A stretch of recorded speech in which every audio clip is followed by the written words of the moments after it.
Hi, guess what time it is? It's time for... First look. And our former employee of the week, Mike Solmsen, is former employee of the week, is here to help us go through the rundown or give some highlights from today's show. But first, I wanted to share with you my new favorite toy. That's nice. What do you have there? Well, Mike, it's a Kinky Friedman doll. Kinky Friedman ran for governor of Texas and lost, sadly. He is quite a colorful character, though. And will you hold the mic so I can let folks at home? He does. Kinky speaks. Listen. Hell yes, it's a Cuban cigar, but I'm not supporting their economy. I'm burning their fields. Ooh, nice. Kinky, that was harsh. Hold on. I support gay marriage. They have every right to be just as miserable as the rest of us. That's not original, is it? No. Here, hold on. There's some funnier ones. If you elect me the first Jewish governor of Texas, I'll reduce the speed limits to 54.95. Kinky, he's crazy, isn't he? This is really paying off.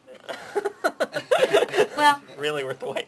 There might be a couple things we can use. Anyway, we wanted to share our Kinky Friedman doll with you. So, on to more important matters. Thank you, Jim. What's going on tonight? Do you hold the microphone out? I'm going to let you do it, and you can play reporter. Okay. Well, we're starting out with the Elizabeth Palmer, who's in Iraq, talking about the contractors that were kidnapped. And she also has an interview with former Prime Minister Ayad Alawi, who's going to talks to her about sort of what a mess it is over there. Who did the contractors work for? They... It was an American group, and they were taking out old Italian equipment. You know, the Italians had left there, and they were moving out all this old Italian From equipment. the Italian contractors or troops? From the troops. Troops. From the troops, yeah. Oh. So. There's some irony in that, isn't there? They've had a few incidents, this one company, so it's not the first time for them. That's Jim McGlinchy, by the way, from our Washington Bureau. Visiting. Just visiting. I've done first look. What happened to your hand? A little bit of skin cancer. Oh, no. You okay? Yeah. Okay, good. I'll be on the medical series later in the week. Yeah. Oh, God. First look is taking all kinds of turns today. It's Friday. I think we may have to make Jim the employee of the week. I would like that. You get a Twizzler. Don't get too excited. Never look twice. Okay, sorry. All right, moving right along. Armin Katayan has a good bounce piece off of that, sort of about what contractors go through and sort of post-traumatic stress that they go through, because that is a tough gig. Right. Driving around on those trucks. Yeah, it's true. People think about the soldiers and what they had to endure, but the fear factor, to quote my other network, is considerable. You worked somewhere else before? Is considerable for these contractors. You're right. Yeah.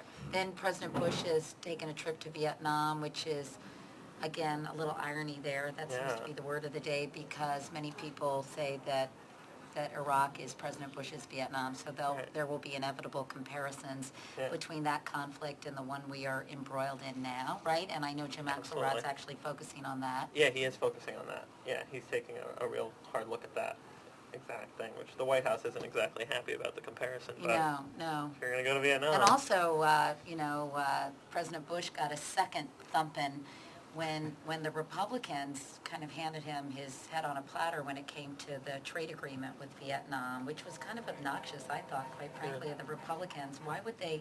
Jim's the Washington Bureau Chief, so why would they do that? Honestly, they were upset about the midterm elections, but it seems to me like a trade agreement with the Vietnamese would be a good thing that most everybody would want. Am I crazy to think that? No, you're not crazy to think that, and I have no idea why the Republicans couldn't get themselves together unless they were just so disappointed about the election that they didn't think that they had to help the president out. Was it intentional, Jim, or was it a procedural thing? I can't quite figure out. It did seem to be procedural there, and I don't pretend to know what that procedure was, but it was procedural. But it seems to me that they could have put it back on the floor before the president left, but they said they just couldn't do it. So it's sort of an embarrassing backdrop upon which to make this trip. And we've got a couple of other things, Cecilia. That's our camera person, Cecilia, and we'll have to show you her another time.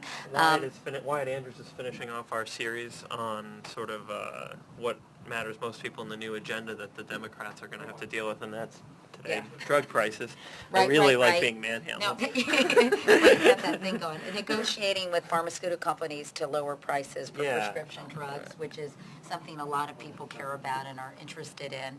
And then, all week long we've been trying to deal with this O.J. Simpson story, which we find really very, very repugnant and didn't want to give him much attention because it's such a sick enterprise, I have Yeah. to say, and I think most people agree with that. You know, he's writing a book, How I Would Do It If I Did It, or some such nonsense. That's the kind of thing that's hard to put on TV and act like you're disturbed by it, because then you're just feeding into it being on TV. Right, exactly. So it was one of these things that we talked about, but we're going to have a free speech tonight about domestic violence, which sometimes people forget was at the core of the whole O.J. Simpson, what I call that tragedy with the deaths of Nicole Brown Simpson and Ronald Goldman. So I think we're going to deal with it that way, with a bit of what is this really about, and not giving O.J. Simpson the publicity he obviously is craving. Yeah.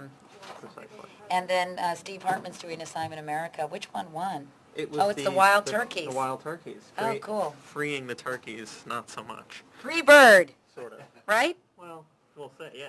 Well, that's the music you need. We couldn't Free figure out Bird, what music. Free Bird, There you go. Free Bird, man! See, we More just had an idea here. That was Our beautiful. hashtag Wow, stories that was came up with an magical, idea. Yeah. wasn't it? I felt it. Anyway, so I know it's scary when you think about this being part of the brain trust of CBS News. I know it's A lot frightening, of people but are not in today. That's Yeah, why I'm sitting here. anyway, See, so the thank room you. is empty. Thank you for watching First Look. We're happy to be with you. It's a chance to show that we really do have a sense of humor and personalities here at CBS. Anyway, have a great weekend, and we'll see you next week. Bye.